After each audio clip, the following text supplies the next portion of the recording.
Abhigyan, any question from the previous lecture? No, sir. Okay.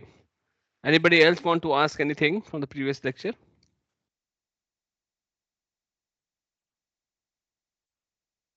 Okay. If there are no question, then we can start. I hope my whiteboard is visible. Abhigyan?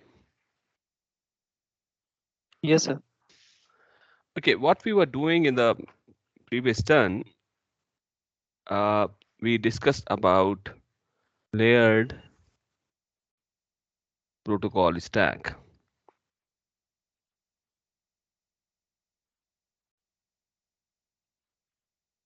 And we discussed that why we have to have a modular architecture and what is the meaning of layered here.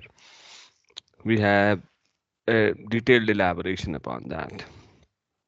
Now, today, what we are going to see is another concept that is encapsulation, which is again provided by this layered protocol stack. And this is the most important part of, or important, you can say, um attribute of our layered protocol stack, that it can provide encapsulation and abstraction. Now, when you use your computer network, your interaction is with the application only, be it a Facebook Messenger or a Skype Messenger or your web browser. You are interacting with application only. And so means your interaction is you use variety of application that can be uh, a browser while you are surfing the internet. It can be any messenger, it can be any video conferencing application, and lot more. And there are various application layer protocols, and many of you might be knowing about, like HTTP Hypertext Transfer Protocol, which is used for World Wide Web. Then there is File Transfer Protocol for transferring file from one location to another location. There is Telnet for remote login. There is email. And email is provided by SMTP, Simple Mail Transfer Protocol. We'll be discussing about this protocol in detail later on. But these are these application layer protocol which are used by various application you use. And then after the application layer, there is transport layer. And here we need to spend a little bit of time. And as we know that below transport layer, there is a network layer. So network layer of internet provides best effort service. Means if you are transferring data from one source through the network of these networking devices, fine. So what network layer protocol, which is your IP protocol, internet protocol, gives you a best effort service. Best effort service means it will make best effort to transfer your packet hop by hop from source to destination. So there is no guarantee. There is no guarantee provided by the internet protocol. So suppose you want to transfer a file which is converted into 1,000 different packets, as we have discussed. It is a packet switched network. So your whole file is divided into 1,000 different packet. These 1,000 different packet uh, may take one path, one route, or may take different route depending upon the condition when that packet has arrived on that networking device. So these 1,000 packet may get lost also. Fine. And there is no guarantee that all these 1,000 packet may arrive may arrive first of all, and even if they arrive in the same order. It may so happen that if you are transferring from 1 to 1000, it may so happen that 600 packet may reach first uh, before 100th packet can reach. It may so happen because the delays and the traffics on this network link is not fixed, it is dynamic. The load on this networking device is not fixed, it is again dynamic. So it may so happen that these packets may get lost, may arrive out of order. So what Internet Protocol at network layer provides? It provides a best effort service. Now, knowing that underlying protocol is kind of unreliable, fine, kind of unreliable, Internet Protocol stack, which is our TCP/IP protocol stack we are discussing, TCP/IP protocol stack. TCP/IP protocol stack at transport layer provides two types of services. One is TCP and other is UDP. Transmission control protocol and user datagram protocol. So what is TCP? TCP is a connection oriented protocol.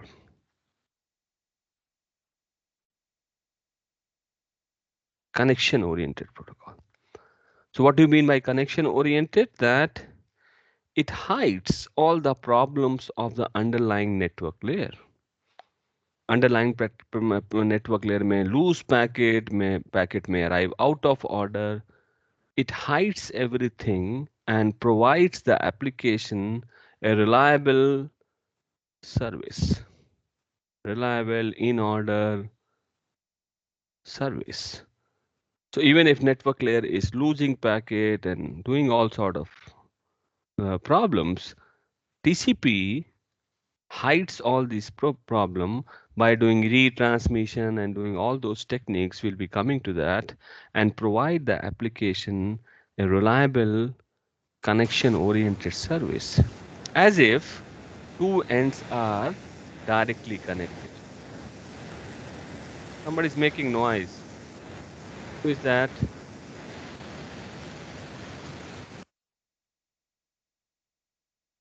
As if these two, suppose there is a TCP session between one source and another destination. So the packets are going through this network, but the illusion is provided that the source and destination are connected by wire, a pipe, fine, a pipe where no problem can occur. Every packet will arrive in order, in time, without losses, without any error. Everything is hunky-dory. Fine. So this is what TCP provides to the upper layer, means to the application. And there are applications like email, telnet, HTTP, FTP, which require reliable services, and they use TCP as an underlying protocol at transport layer. There is another service which is provided by transport layer, which is user datagram protocol, which is nothing but a no frills extension of network layer protocol. Means it is a no frills extension of IP. Fine. So UDP gives you unreliable and all that. Whatever problems are there in network layer, IP protocol, all are actually transferred to the UDP. UDP is not providing you any reliability, any ordering, anything. So you may ask me a question why there is a UDP, because UDP is used when you want to blast as fast as possible, because for TCP you require various other things to hide the problems of network layer. But in UDP, there's no such issue. You can blast as fast as possible. Fine. So here we wanted to have a discussion because there are two services which are provided by transport layer. TCP/IP protocol suite transport layer. One is highly stringent, which gives you everything, and other is purely minimal, which gives you nothing. Fine. But both these services are needed depending upon what kind of application you want. If your application require the quality of service of application require reliability, you'll use TCP. If application does not require reliability, but there is a delay guarantee it wants, you may use UDP depending upon the needs of the application. Fine. Now, what is actually happening? What is actually happening, and what is the term abstraction we were talking about, and how this abstraction is provided by encapsulation? That's the topic of discussion. Fine. So, what is happening? Suppose I draw two systems, system A and system B, and there are these systems. Both systems are having, these are both end systems are having these 4 layers. Fine. And then this is application layer, system A and system B. So application layer, transport layer, network layer, and last layer in classical TCP IP protocol suite, last layer is not named, it is host to network layer. Host to network layer, how the host is connected to network. And TCP IP protocol suite was silent about this, that which protocol you're going to use. TCP IP protocol suite is only worrying about these 3 layers, and last layer, host to network layer, which actually are 2 layers. As I told you, this is data link layer and physical layer. But what TCP IP protocol suite does, that it named this layer together as host to network layer. If host is connected through wire, then physical property would be of wire, and data link layer would be the encoding of data would be regarding wire, copper. If it is connected by optical fiber, then so on and so forth. If it is wireless, then physical and data link layer would be according to the wireless. Anyway, so let us draw these 2 layers separately. I've just given you this particular thing for your knowledge, that this is host to network layer in classical TCP IP model, but in many books you may find that there are 2 layers, which is data link layer and physical layer. So these are the 2 layers here. So application, transport, network, data link layer, and physical layer. And these 2 systems may be connected via some layer 2 devices, via some layer 3 devices, so on and so forth. What are layer 2 and layer 3 devices? We'll be coming to that. These are the networking devices. If a networking device taking action based on layer 2, then it is layer 2 device. Otherwise, if it is taking based on layer 3, then it is layer 3 device. So don't worry about that. You can just assume that these 2 systems are connected by many other routers or switches in between. Now, what is happening? What is happening? Your data is getting created at application layer. So suppose you want to write or a program a network application. You want to write or program a network application. So whenever you want to program a network application is going to have 2 parts. One is client and other is server. So it's not like that, okay, a single program can be a network application. There would always be 2 isolated, 2 separate programs. One is client program, and another is the server program. Client which makes a request, and server which respond to the request. So in classical computer network application, there would be 2 programs, client and server. So if I say HTTP, application layer protocol, so there would be HTTP client, which is our browser, and then there would be HTTP server, which are our web server, Apache web server, and something like that. When I say FTP, then FTP client and FTP server. So what is happening? Application is just writing data. If suppose it's a client application, and server application is receiving data, and they both can do send and receive both. So just to make the discussion simple, right now I'm saying client is writing data and server is receiving data. So if you want to program a network application, you'd be writing a program, and then at client end, you'd be creating a socket. At client end, you'll be creating a socket. And at server end, server program will create a socket. Please be with me, it's important. At client end, client program will create a socket. And at server end, server program will create a socket. Abhigan, do you remember this system call pipe?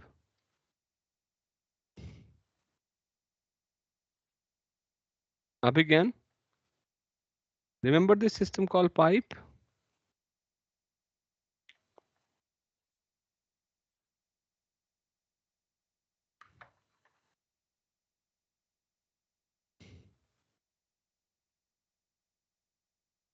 Anybody else? Yes, Abdul sir. Ahad, huh? Yes, sir. We give file descriptor and as an argument. Uh-huh. And then It will create a pipe. we have Yes, sir. discussed this also, FIFO also, remember? Yes, sir. First in, first out. So that was a named pipe, remember? Yes, sir. So using pipe, you can create a channel between two processes, process 1 and process 2. That's what? Yes, sir. But here, when you're using pipe or named pipe, these both processes are running on a single machine, on one machine. Now here also what we want client process to be communicating with server process. But these two processes, client and server, are running at different machine. So what is a socket system call? Provided by operating system, that socket is again an end of pipe, which is created here. And another end of pipe is created by the server. And then it gives you an illusion of a pipe between these two sockets. So whatever data you want to write, when you want to program a network application, you create a program, you open a socket, and your application can write data to the socket. And that data will be transferred to the destination, and at destination, server can read data from the socket. So this is the illusion which is provided by our network protocol stack. In reality, what is happening, I'll just show you in a moment. In reality, what is happening, I'll just show you in a moment. So let's see this slide. So what I have drawn here, source and destination, which are connected by two devices. One is a normal switch and other is a router. So what is happening?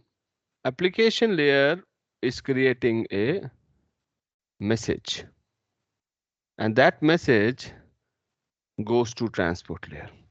Now, depending upon whether you are providing that application want to use TCP protocol as underlying protocol or UDP protocol as underlying protocol, transport layer will put its own header. In case of TCP, it's a TCP header. In case of UDP, it would be UDP header. And then this packet will be transferred, message will be transferred to the network layer. Now, network layer will put its own header of network layer. And after that, this will be transferred to the link layer. Link layer will put its own header and it will be transferred to physical layer. Physical layer is nothing but you need to convert this whole, and you can see at different layers the protocol data unit are different. At application layer, it's a raw message with application layer header. Depending upon if you are using HTTP protocol, it would be HTTP header. If you are using FTP protocol, it would be FTP header, which is not shown in this figure. At transport layer, you'll put UDP or TCP header, and this particular chunk is known as segment. At network layer, network header would be put, and this particular chunk is known as datagram. At link layer header will be put, and this chunk will be known as frame. So you can see layer by layer, different headers are getting, the message is getting encapsulated by different headers. And at physical layer, it will be transferred. Now it will reach to, first of all, this device switch, which will take decision based on link and physical and will forward the packet further. It will reach to layer 3 device, which will take decision upon network layer, link layer, and physical layer, and the packet will be forwarded. And this packet will be, the packet will,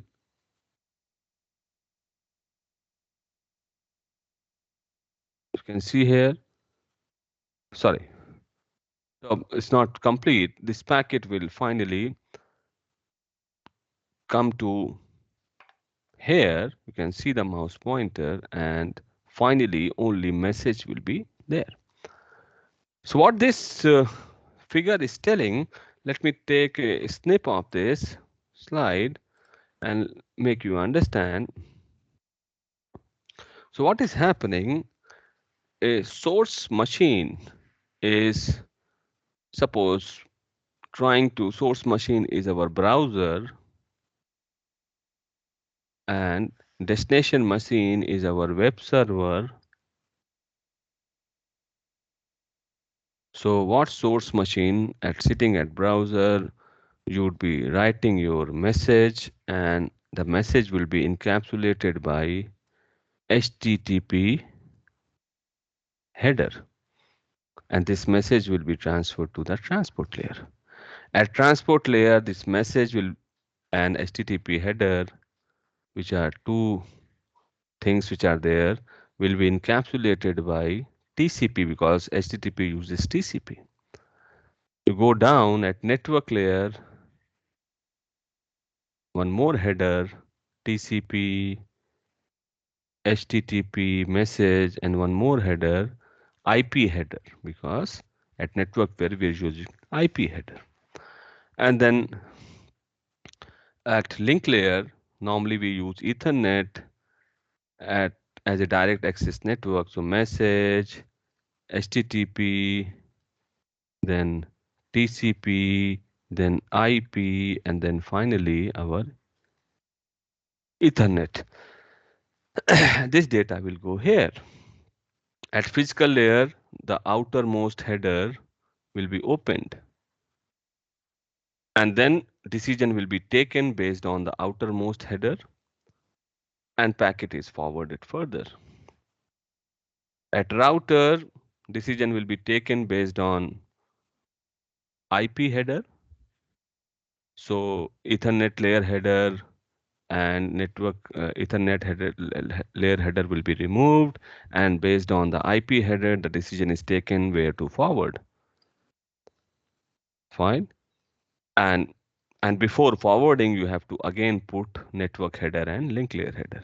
So when it is going upward, the headers are getting removed, and when it is going downwards in this router, the headers are again getting included. When it reaches here, layer by layer, headers are removed, and you get the message only. So what source and destination, because source has created a message and destination has received a message. So there is an illusion that these two tabs are connected directly, because everything what is happening in between is abstracted from both source and destination. So data start at application and reaches at application, and there would be no confusion. Any questions from anybody at this point? Any questions or doubts?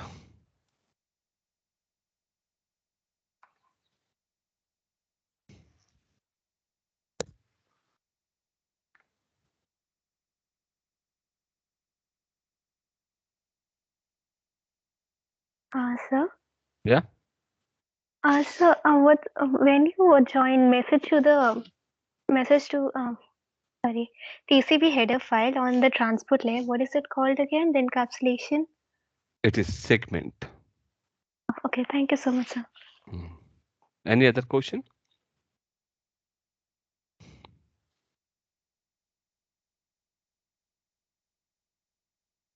Aman Singh, any question? Karimullah, No, sir. is clear? Yes, sir. Okay. Now see, which is most interesting here is computer network is nothing but we need to see about these 6 identifiers.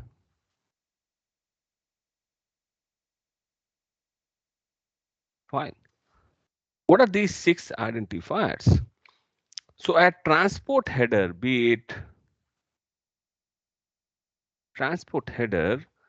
UDP or TCP,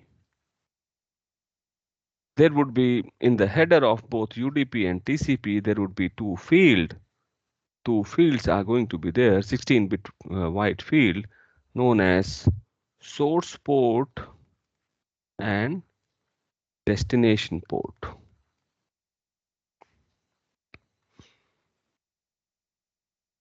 And the source port and destination port are nothing but, suppose I'm a client and I'm sending message, so the transport layer will create a socket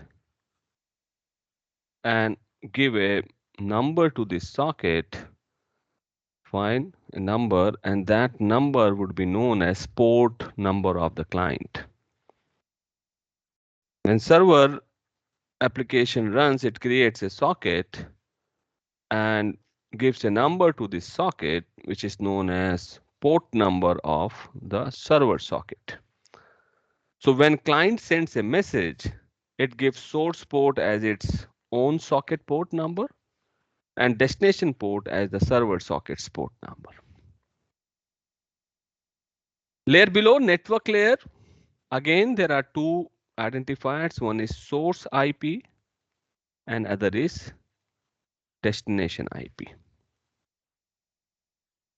And we know about IP address. IP addresses uniquely identify any machine on internet. So here, machine will give its own IP as source IP in the network header, in the network layer header. There would be again two fields, source IP and destination IP. And machine will give destination IP to whom it wants to contact. What is the destination IP address? That will be given as destination IP. And then at data link layer, there are again two identifiers, the source MAC address and destination MAC address. What are these? We'll be coming to that. So data link layer, two identifiers, source MAC, destination MAC. Network layer, two identifiers, source IP, destination IP. and transport layer to identifiers, source port and destination. In total, there are 6 identifiers. And using these six identifiers, two applications or two processes can communicate over network. It's not machines communicating. It's not machines communicating. So your machine, when you use your laptop, you might be using Facebook, you might be using Skype, you might be using playing Counter Strike, you might be browsing on some website. So, and your machine is having one IP address, and your data is coming to this IP address only. So whether the data is of FB, of Skype, of Counter Strike, or browser, or which tab of browser, that is controlled by these different sockets, because every network application is having its socket, and every socket is having a port number, and that port identifies that incoming data has to be multiplexed to which particular socket. So that's the duty of source port and destination port. Source IP to identify source IP and destination IP to identify the machines, source machine and destination machine. And source MAC and destination MAC again identify the machine, but I'll be coming to that. What is the media access control address? Now that is the encapsulation I want to tell you, that everything which is happening behind the scene is actually hidden by the network protocol stack. So the machines which provide, the operating system which provide these facilities are known as network operating system. So our Windows, Linux as modern days are network operating system, and these layers are implemented some part in operating system, some part in device drivers, and something like that. So in total, operating system provides you the services of these two layers. So when you are creating a network application, you are not bothered about what is happening down the line. So what these machines, what these OS or languages provide you, they provide you an application programmer interface, API. So if you talk about Linux, Linux provides you socket API. And if you talk in terms of language like Java or Python, we again provide you socket library function, which in turn uses socket API. So you can just create socket using these commands or system calls, and your application may write data or read data from this socket, and rest everything is taken care by the operating system or the layers which are below to that application. You just need to tell that which type of socket you want to create. You want to create a TCP type of socket or a UDP type of socket. Rest is taken care by the socket system call in conjunction with the operating system. Or socket system call provided by library, routine of language, and operating system. So that is the abstraction which is provided by the network protocol stack. Another thing which we have already discussed here, you can see that if you see that you can easily change the physical layer without affecting the application and transport layer. Physical layer can be changed from wired to wireless, to from copper to optical fiber. Only the link and physical layer will be changing. Rest layers will be as it is. So you can easily replace, and that's the beauty of your modular architecture, which is provided by the layered protocol stack. Any questions now regarding encapsulation and abstraction?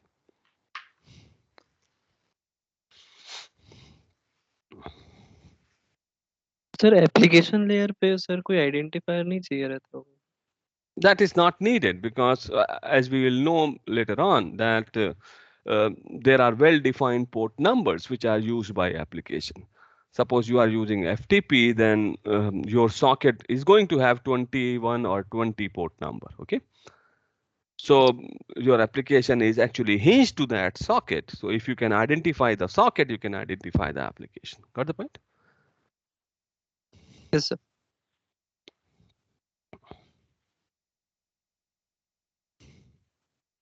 Any other question, doubt? Sir, can you please explain the data link layer again, the significance? Okay. I'll be coming to that, but just for your information for a while. Look,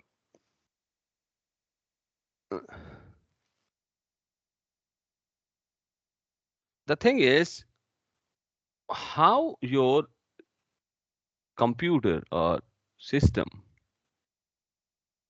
is connected to the network, access network. Now, if we see the network is like, suppose we take our example, our institute example. So our institute, suppose this particular rectangle is showing our institute. So our institute is connected through optical fiber cable to NKN ISP, Internet Service Provider. So this is our lease line. Fine. Now within our institute, there are various buildings. Fine. So from outside, our institute is one network. But if we go inside, our institute is again divided into, literally speaking, 3 big networks. Fine. And these 3 big networks are actually connected by, again, optical fiber. So this is our student activity center router. This is our guest house router. And this is our computer center core switch. Now, from the SAC, different networks are connected, your various hostel networks. Fine. So these are the different hostel, Tandon, Malviya, Patel, and all. Guest house again, SNGH, KNGH, and all the faculty quarters, GH, international hostel, and all. If you go to computer center, all the departments, academic area, different networks are connected. Now, if you go inside a hostel, so what is that? Like SAC is connected to, suppose, Tandon hostel. Again, it is optical fiber cable. Now, this fiber cable, and this fiber cable may be different. Different bandwidth, different properties, different technologies. Now, if you go to Tandon hostel, this fiber cable of SAC router is connected to one switch in the hostel warden room, beside hostel warden room in Tandon hostel. And from there, these cables are going. And these cables are going to another switches you might have seen in your wings, that small devices are there. And from these another switches, the wires are going to your rooms. And here your IO port is there, where you connect your data cable with your PC. Now, what is data link layer? Data link layer is how your computer is connected to the network, access network. So if we talk about my PC, which is connected to this particular switch which is there in my wing in hostel. So what technology we are using to transfer data from this PC to this switch? It may be copper. It may be copper 100 Mbps. It may be copper 1 Gbps. Depending upon what is the bandwidth, what is the technology we are using, we say that how my system is connected to the access network. Fine. This is known as data link layer. how I am getting linked to the data network. When you are sitting in your house, older days, you were connected through the telephone network. That was different data link layer. Right now you are connected to a switch using a RJ45 jack and Cat6 copper twisted pair cable. That's a different data link. And you might have you done a course on computer communication, data communication? Abhigyan? No, sir. I mean, communication, we did electronics course. Electronics portion, that's what I'm saying, data communication. Yes, sir. Yes, sir. Yes. You are aware about these encoding techniques? Yes, sir. NR, Manchester encoding techniques? No, sir. I thought.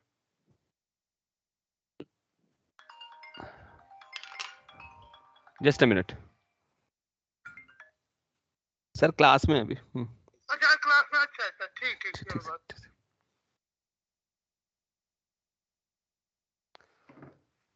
Now, this is what I was telling, that your data, which is a digital data, is finally going to convert it into bits, 0, 1.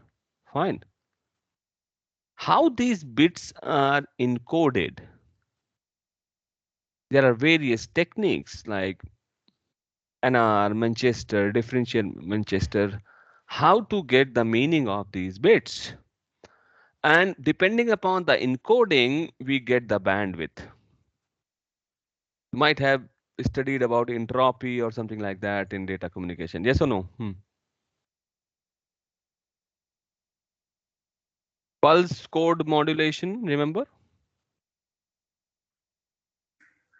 Yes. Yes. Huh? Frequency modulation, carrier frequency modulation, remember? Yes, sir.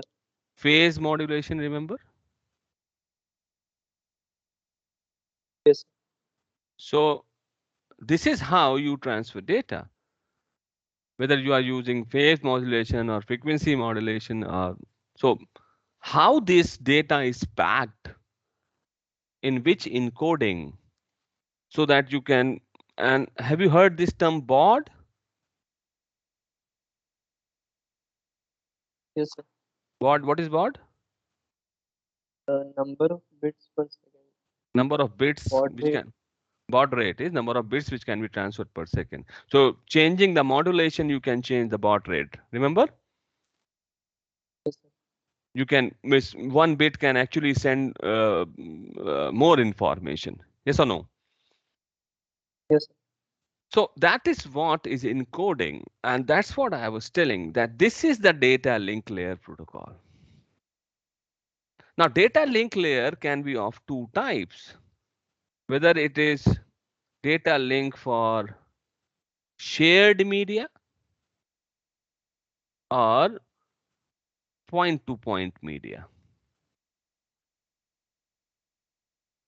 I'll be coming to that, shared media and point-to-point media.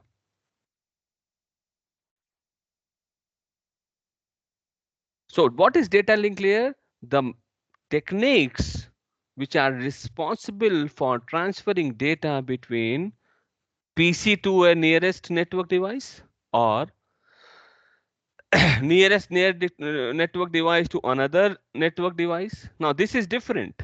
This data link, which is PC to your switch, and this data link between your switch to another switch may be different. Another switch to your Tandon hostel switch may be different, maybe same also. Now here it is fiber optics, fiber channel. So this data link layer is different between these two switches. Here a different type of fiber, depending upon whether it's a single mode fiber or multi-mode fiber, data link layer protocol concept changes. So how these two hops are connected, How to transfer data from one machine to another machine. This is data link. Now, what is network layer protocol? How to transfer from one machine to a distant machine, which through to which you may have to cross different machines. That is network layer, where you need to find out what is the best path and something like that. But how these two machines can actually transfer data using which technology, which protocol, which set of rules, which syntax, which semantics, which encoding, which media, whether it's a wireless media or wired media, if it's a wired media, whether it's a copper or fiber or any other thing or whatever, that is data link layer. Okay, now got the point? Who asked the question? Yes, sir. Divyanshu?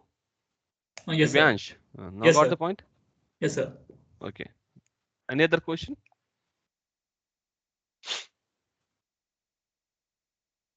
So one more question. Hmm. When we run our application on localhost, Mhm. so are all these layers also included? Because in that the data link and physical You layer. think by yourself.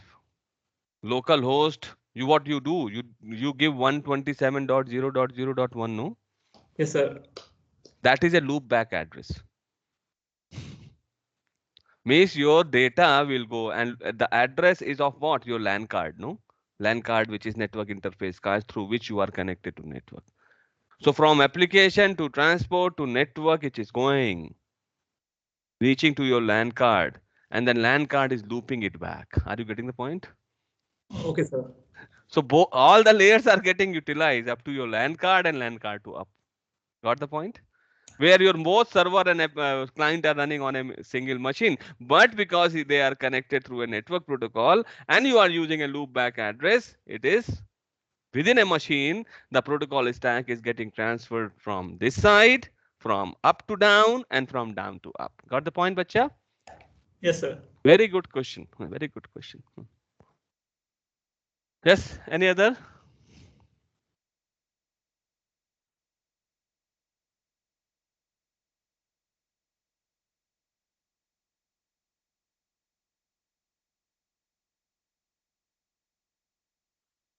पढ़ लो बच्चा लोग.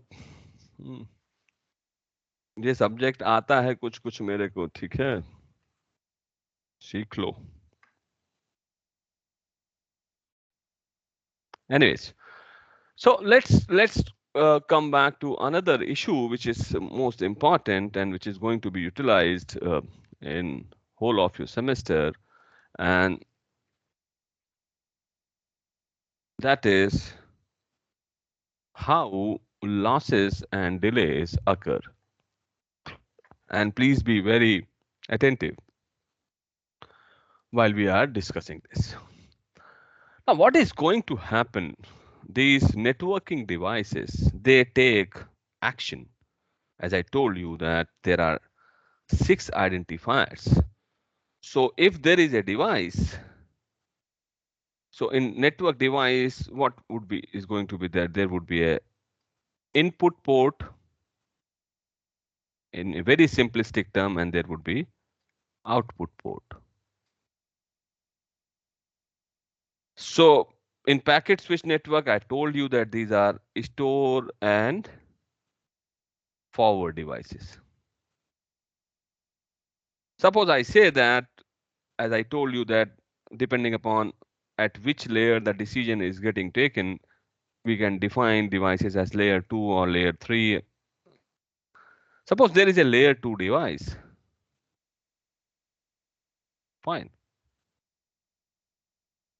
Now a packet will come, and when a packet will arrive at this layer 2 device, this packet would be having this format: message, then application header.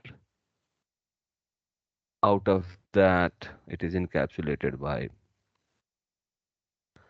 let me draw it more cleanly so that fine. Suppose I say that there is a network device, so there would be a input port and then there would be a output port. There may be many port. I'm just, for the sake of simplicity, drawing two only, input and output port. And when a packet arrives, packet would be having this format. So data, then application header, then, sorry,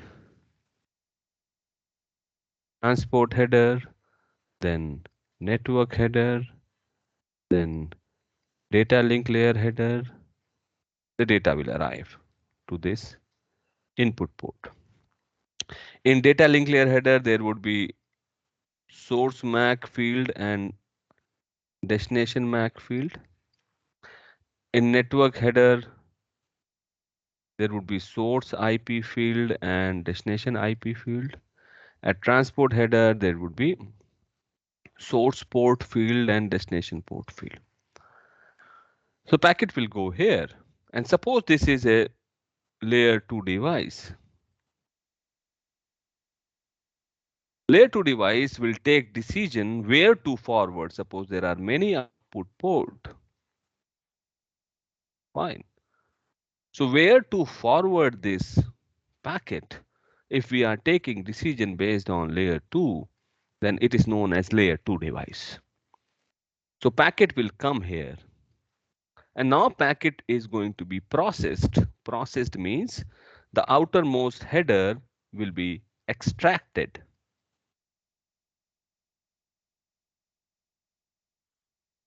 Right? So we know the delimiters from 0 byte to this byte, there would be the data link layer header. So those many bytes would be extracted. And then within that header, which field, which offset we can get source MAC or destination MAC, that particular field will be extracted.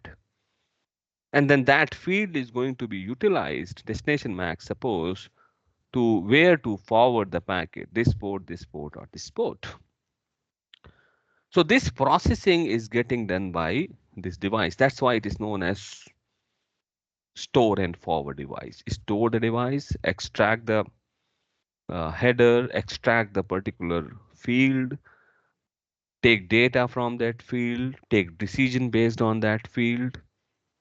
And after taking decision, suppose you come to know that, okay, this packet need to be forwarded to this port, you'll again put this data link layer header, which was extracted, again you'll put that in front of the packet, and then packet is forwarded. So what you are seeing here that, and suppose it is a layer 3 device, then you need to extract data link layer header and network header both. And depending upon 4 fields, you have to take decision. Source MAC, destination MAC, source IP, destination MAC, you'll be extracting both header, data link layer header and network header. And finally, network header, using network header, you will be taking the decision, and then that device will be known as layer 3 device if you are taking decision based on source IP and destination IP. So again, the major point here is that a packet which is coming will be processed here, and then the packet will be output.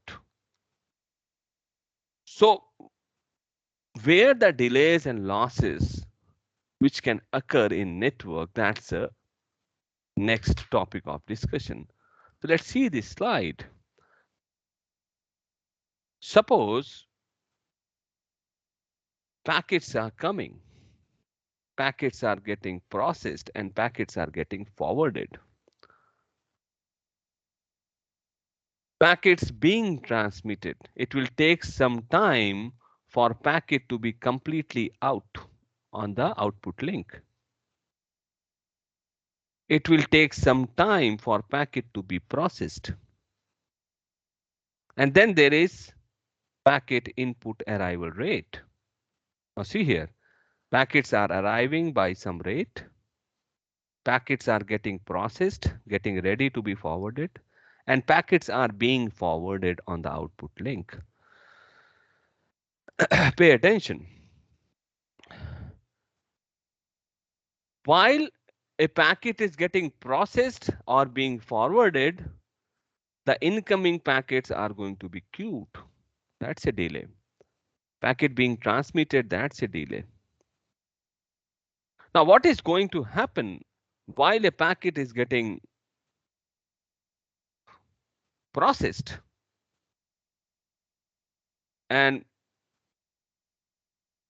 while the packet is getting transmitted? We need to queue the packet. Are you getting the point? Suppose a packet is getting processed and then after that packet will be transmitted. Both are time taking job. When you process the packet, again you will take some time. When you transmit the packet bit by bit, again you will take some time, and in between packets are arriving. So what is going to happen? So there can be two possibilities. Suppose packets are getting ready to be transmitted to output link. They are processed, but now they are ready to be transmitted to output link. But that output link is having some delay, obviously, because it is going to be transmitted one by one, bit by bit. So packets are going to be queued in front of output port. Packets are being processed. A packet is being processed and packets are arriving. Again, because one packet is getting processed, these packets have to be queued at input queue. So in totality, if we abstract everything, what is going to happen is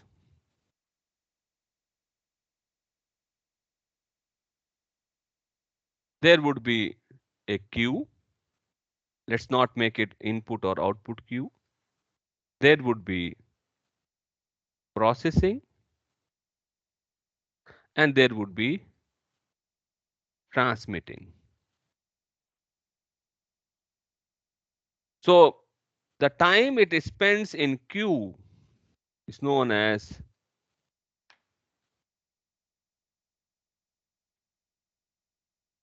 queuing delay.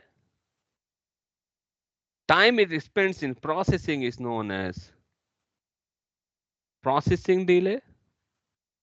And time it takes to completely transmit the packet out is known as transmission delay. Suppose there are 1,000 bytes in a packet. So this output link is having some bandwidth of some bit per second. So it will take some time to completely output the packet. That is known as transmission delay. And I'll tell you, there is another delay known as propagation delay.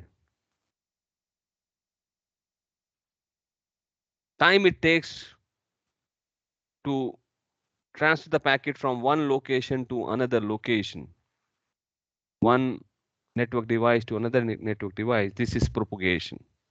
This is not transmission. This is propagation. That transmitting packet from one place to another place, that is propagation delay. So there are four kinds of delays which can be involved when you transfer a packet. That's what I want to tell you. So transmission, propagation from one place to another place, nodal processing, and queuing.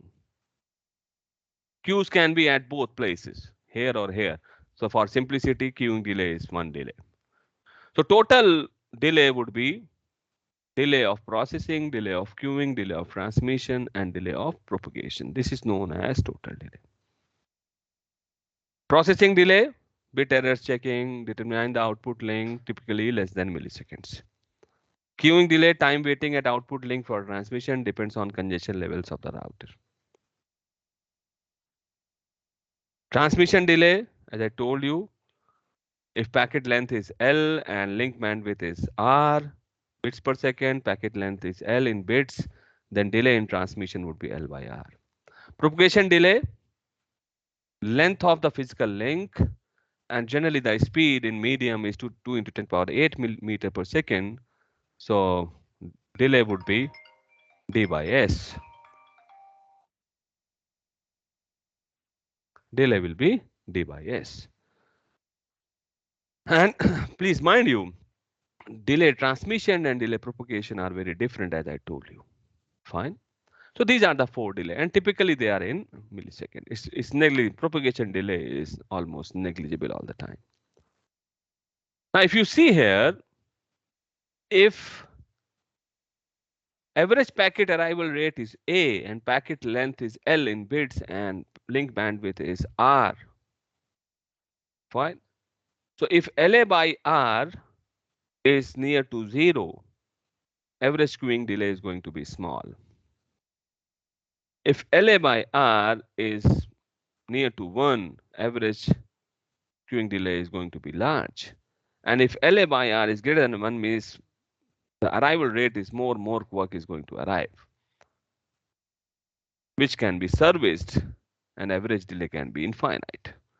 So this is what is the important aspect. So you need to